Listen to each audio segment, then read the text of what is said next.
Direction Saint-Maur, à quelques kilomètres de Châteauroux pour la 3e manche du championnat de France de rallycross. Nous sommes au complexe de Tournex avec un circuit de 980 mètres, 69% de terre, 31% donc d'asphalte et une particularité encore sur ce tracé, le fait qu'il n'y a pas de tour joker. Et on va voir tout au long des demi-finales et des finales de cette 3e manche du championnat de France que cela a son importance.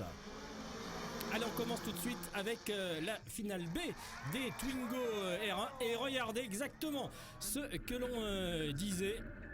On prend énormément de risques au départ et Tom Donat, qui était en pole position, se retrouve en tonneau. Heureusement sans gravité pour le pilote. Drapeau rouge bien sûr dans ces conditions et ça repart donc. C'est Thomas Petit et Jean-Michel Guérin, le 209, qui était sur la première ligne. Petit prend la tête avec dans son sillage justement Jean-Michel Guérin. Voilà, ça se passe beaucoup mieux pour le peloton de Twingo. Avec à la clé un titre junior, vous le savez bien sûr.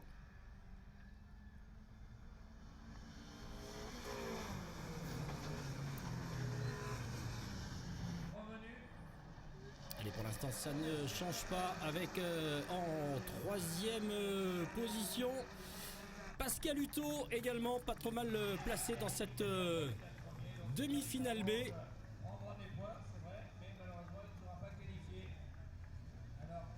On vous le rappelle, on prend les 4 premiers à chaque demi-finale. On marque des points dans ces demi-finales. On marque également des points dans les classements intermédiaires. Et on va voir que au départ de cette demi-finale A, ça se passe aussi un petit peu comme la fois précédente avec ici le tonneau pour Stéphane Devoulon. C'est dommage, lui aussi, il était parti de la pole position. À signaler qu'au départ de cette demi-finale A, on ne retrouve pas un Enzo Libner, le leader du championnat en grande forme. Il n'avait signé que la 7e position du classement intermédiaire. Il va falloir se rattraper dans cette demi-finale. Et c'est ce qu'il fait, Enzo Libner, en s'installant aux commandes dès le premier virage du 2e départ de cette demi-finale A. Et il va l'emporter devant Firmin Cadédu et Julien Hanaudot.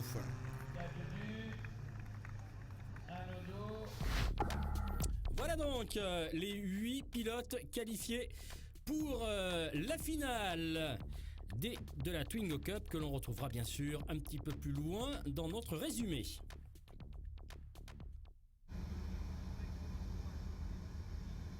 On passe à la division 4. On vous rappelle des autos de roues motrices F2000, 2 litres de cylindrée. En pôle de cette première demi-finale, c'est Steven Lefrançois, le numéro 402. Et ici, on se retrouve en caméra embarquée avec Marc Pouderou. Pouderou sur la 306 Maxi.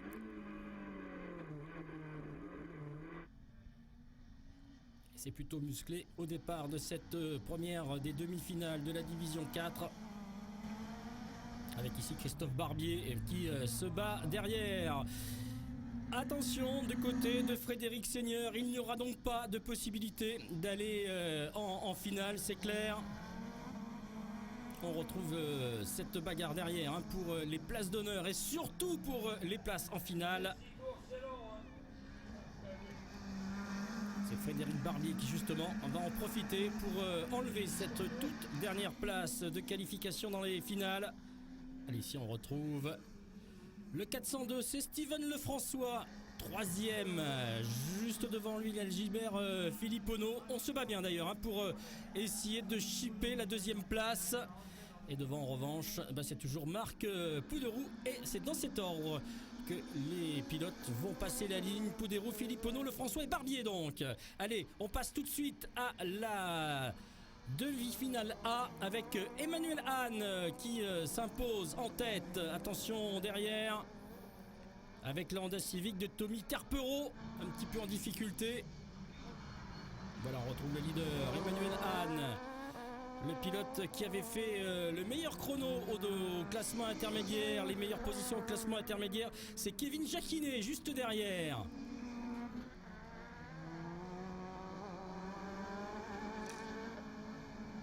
Belle bagarre également derrière avec Florian Zavatin et Xavier Goupil.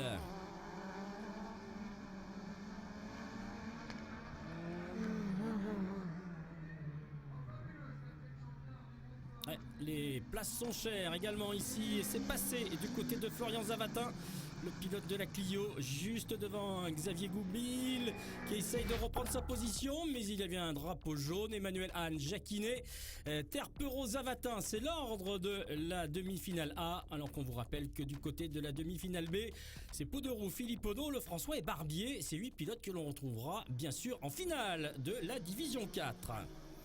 La division 3 désormais.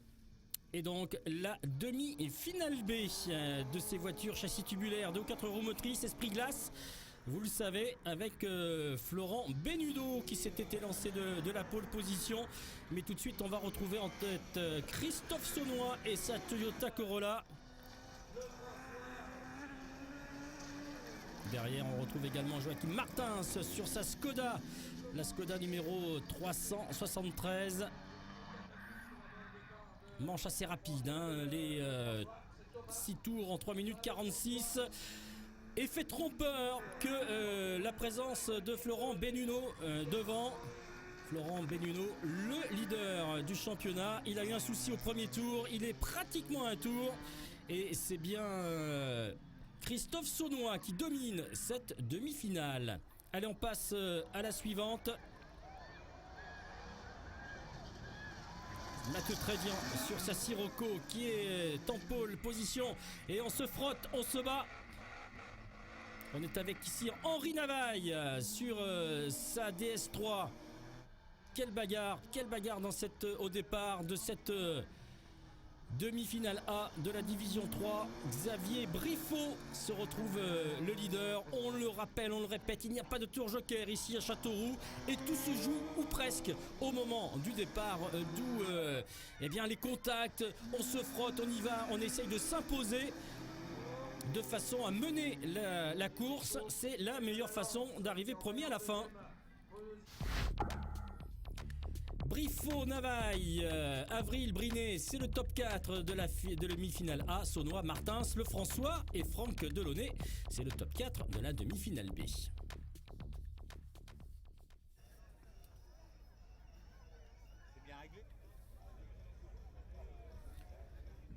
On va passer au Super 1600. On retrouve les hommes et les femmes fortes de la discipline, à l'image ici d'Adeline Sagnier, qui a été la plus rapide lors des 2 premières manches de qualification le samedi, avant qu'Andrea Dubourg, lui, ne se retrouve le meilleur chrono lors des 2 suivantes.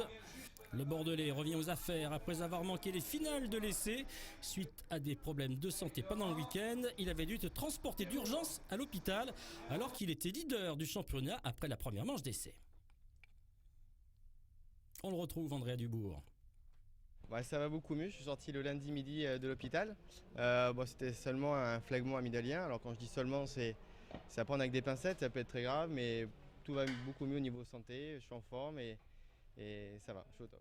Au top, et également à la une des journaux avec une belle cabriole. Hier, tout simplement, c'est un fait de course selon moi, on est parti à 5 en pré-grille, ça était très serré, et puis Anthony qui était à côté de moi s'est retrouvé serré entre Fabien Grossejanin et moi-même. Donc il est venu me toucher sans intention, c'est sûr. Je me suis retrouvé à toucher Fabien, que j'ai envoyé sur Cyril Raymond. Et Cyril Raymond est venu à gauche et moi je suis venu à droite. Donc je me suis envolé sur lui et ça s'est pas trop mal terminé. Pas trop de casse sur la voiture, seulement au niveau du frein arrière. Et la voiture va bien, on le prouve aujourd'hui. On axe beaucoup notre travail sur l'entretien, la fiabilité de la voiture. Ça paye, ça marche et ça se passe bien pour le moment. Et puis on va voir comment ça se déroule le championnat, mais j'ai plus le droit à l'erreur maintenant. Et bien justement, on va le retrouver, Andrea Dubourg, au départ de sa demi-finale. À ses côtés justement, et en pôle, c'est Cyril Raymond sur sa petite Twingo. Andrea Dubourg qui tout de suite prend le meilleur sur le vainqueur de la Twingo Cup 2013.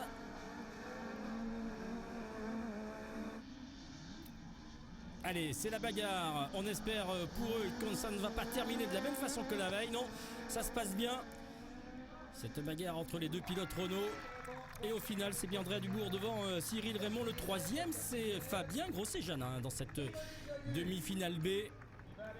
Alors qu'on retrouve également ici l'Audi A1 de Yvonique Jagu. Et l'on passe à l'autre demi-finale. Il va falloir peut-être compter sur Adeline Sangnier. Ça s'accroche également.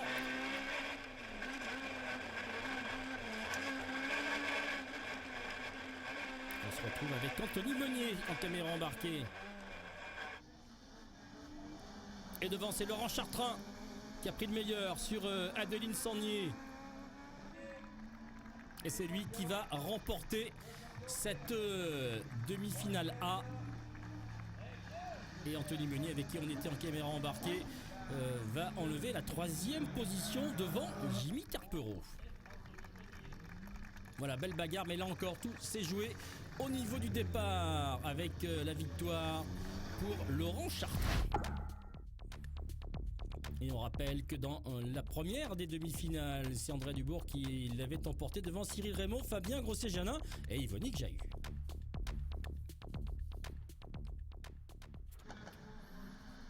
Allez, il nous reste bien sûr à suivre les demi-finales de la catégorie Supercars avec le bon envol d'entrée pour Jean-Baptiste Dubourg, le double vainqueur, le leader du championnat, vainqueur de la finale d'essai, vainqueur de la finale de l'essai. Et pour l'instant, c'est le maître dans cette catégorie.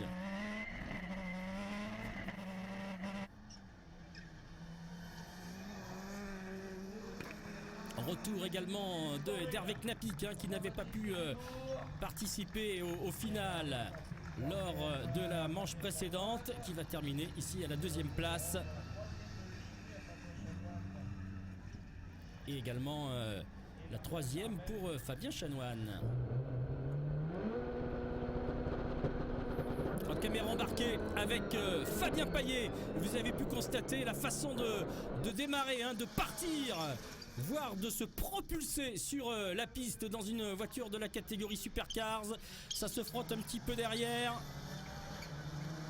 Petite touchette du côté de Alain E et de Christophe Jouet avec ce pare-choc là qui vole. Et c'est Jonathan Payet qui en a profité d'ailleurs pour récupérer la deuxième position. La famille Payet impeccable sur cette deuxième demi-finale.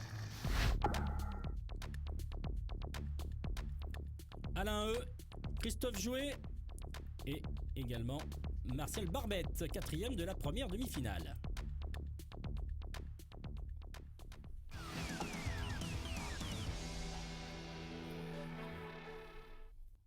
Allez, on passe au final de cette troisième manche du championnat de France de rallycross, ici à côté de Châteauroux. Et un petit mot sur les filles engagées en Twingo R1. Elles étaient 4, elles sont 4 dans cette finale. Et encore une fois, c'est un nom bien connu du monde du rallycross français qui va s'imposer. Lucie Grosset-Janin remporte cette course devant Sandra Vincent et Coralie Moreau.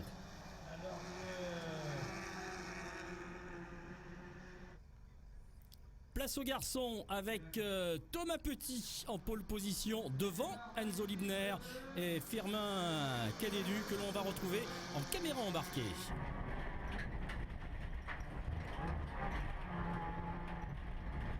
Et encore une fois, vous le voyez, pas mal de choses se jouent. C'est plutôt sportif lors du premier virage. On va se chercher, on va se frictionner. C'est Thomas Petit là qui s'est retrouvé bien en travers. Et ça se frotte aussi un petit peu derrière. Il n'y a pas de raison que ça se frotte que pour les places sur le podium. Avec Enzo Libner qui s'est emparé du commandement. Et ça continue de se frotter derrière. Entre Firmin Cadédu et Thomas Petit.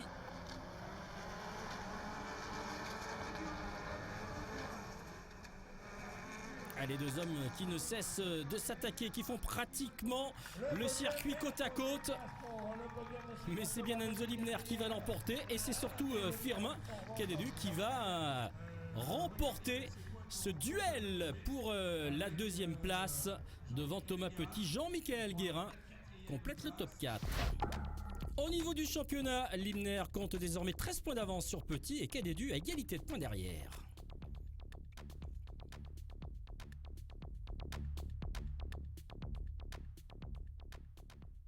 Pour l'instant, j'arrive à être en tête du championnat, mais bon, faut garder vraiment, faut être confiant et puis continuer comme ça. Avant de partir, j'ai vu 2 tonneaux en Twingo. Je me suis dit, il va pas falloir qu'il m'arrive la même chose.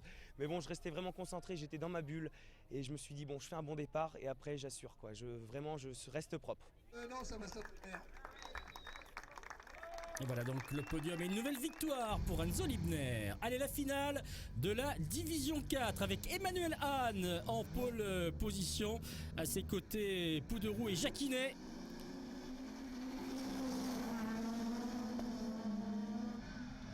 Mais le meilleur départ, il est signé Steven Lefrançois. Derrière, petite frayeur pour Kevin Jacquinet sur 2 roues. Est-ce que Emmanuel Hahn va pouvoir récupérer sa place qui était la première sur la grille? Eh bien non, il ne va pas y arriver. Victoire de Steven Lefrançois. Ici, sans tour joker, il n'y a pas le choix. Il faut prendre un très bon départ et puis après gérer sa course parce que bon, forcément, il y a 7 tours en finale. Néanmoins, si on gère bien sa course, il n'y a pas forcément la place à passer partout. Donc il faut garder du rythme, mais en gérant tranquillement parce qu'il ne faut pas aller à l'erreur. Le circuit est piégeant quand même à quelques endroits. Donc il ne faut pas bêtement, je dirais, commettre une erreur et puis là, risquer de perdre la course. Voilà le classement donc de cette finale et malgré sa deuxième place dans l'Indre, Emmanuel Hahn reste en tête du championnat avec 4 petits points d'avance sur Kevin Jacquinet.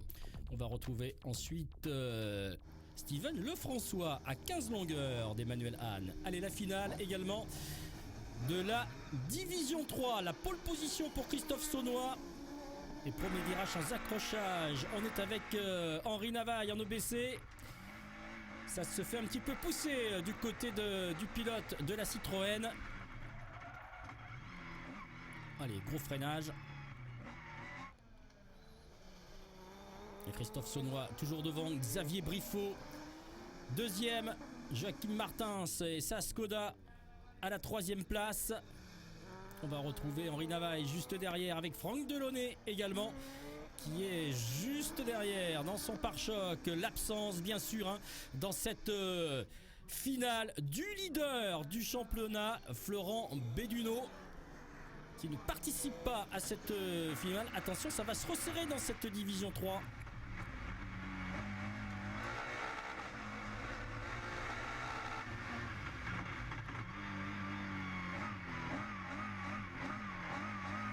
Il se retrouve un petit peu à l'extérieur là, Henri Navaille, et ça va passer pour Franck Delaunay.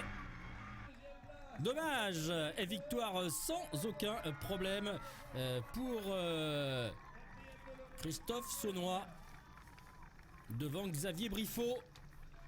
Joachim Martins 3e.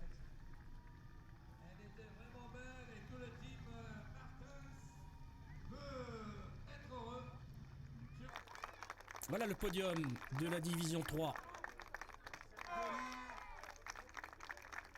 Châteauroux, c'est notre dernier circuit qui ne possède pas de tour joker. Bon, ils attendent un nouveau circuit. Bon, faut faire avec. Le départ est hyper important. C'est pour ça que les accrochages sont assez nombreux au premier virage. Tout le monde tente tout. Faut être devant. Au niveau du classement général, avec 29 points marqués, Christophe Saunois a fait la bonne affaire du jour. Malgré cela, c'est toujours Florent Béduno qui reste en tête, mais attention au retour de ses adversaires. La finale des Super 1600. Andrea Dubourg en pôle, Laurent Chartrain à ses côtés, Adeline Sangnier à l'extérieur de la première ligne. C'est du lourd cette première ligne ici à Châteauroux dans cette catégorie Super 1600. Attention aux frictions, encore une fois, au premier virage. Adeline Sangnier en est d'ailleurs un petit peu une des victimes. Ça se frotte également derrière avec des passages dans les bas-côtés. Allez, tout le monde va retrouver sa position avec en particulier Cyril Raymond là qui s'est bien battu, ça se voit sur sa Twingo pour justement récupérer la 3e place. Dubourg devant, Laurent Chartrain derrière. Laurent Chartrain qui s'est fait passer également par Cyril Raymond. Les deux Citroën de Chartrain et de Ludivine Sangnier qui se battent là pour la troisième marche du podium. Ouais, elles sont pratiquement collées l'une à l'autre, les deux Citroën.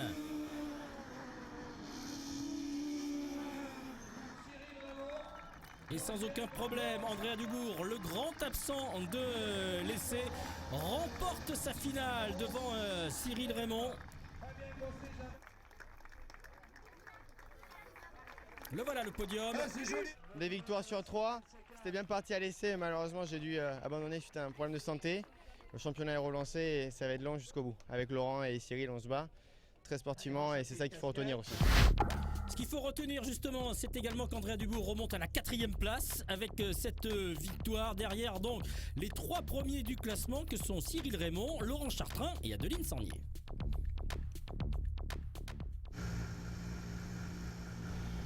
Allez, la dernière course de ce week-end, comme toujours, ce sont les Supercars qui terminent avec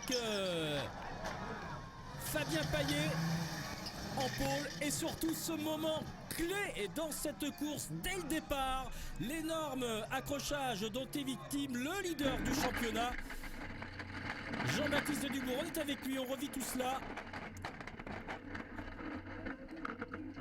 Le choc pour Jean-Baptiste Dubourg et surtout amortisseur arrière gauche cassé. On a vu ce que ça l'a fait sur sa Citroën C4 et puis derrière, eh bien, ça va taper un petit peu partout.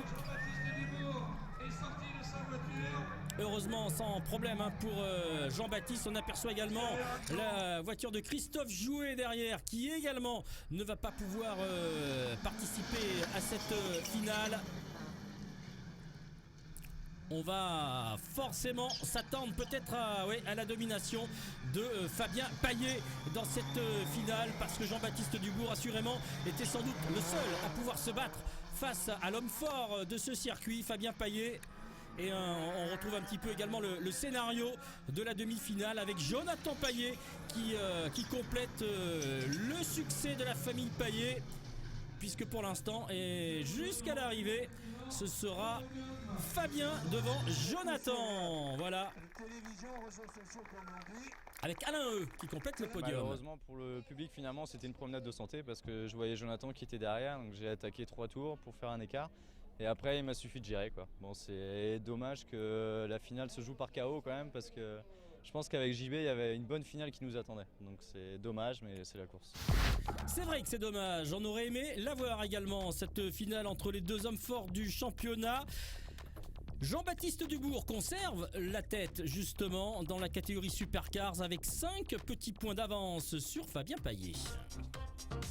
Prochain rendez-vous avec le championnat de France de rallycross sera en Gironde à Faneras les 14 et 15 juin prochains. Résumé bien sûr sur l'antenne de Motors TV. Salut à tous.